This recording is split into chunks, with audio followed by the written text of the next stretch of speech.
All you to see here is a Intermountain U18B. Started off life as a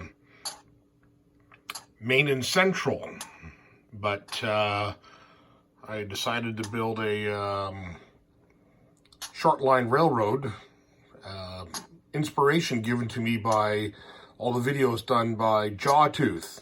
And I created my own fictional railroad called the Fraser Valley Skagit, and it'll be a railroad that's just doing short hauls, servicing local customers, and doing lumber, scrap metal, etc.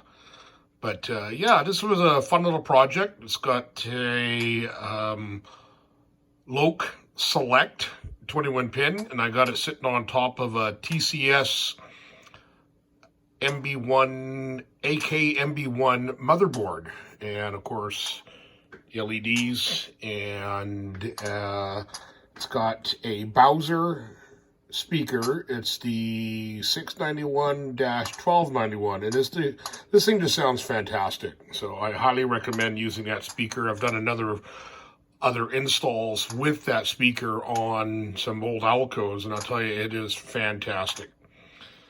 Well, hope you enjoy this, and you'll see it running out at my friend's place pretty soon.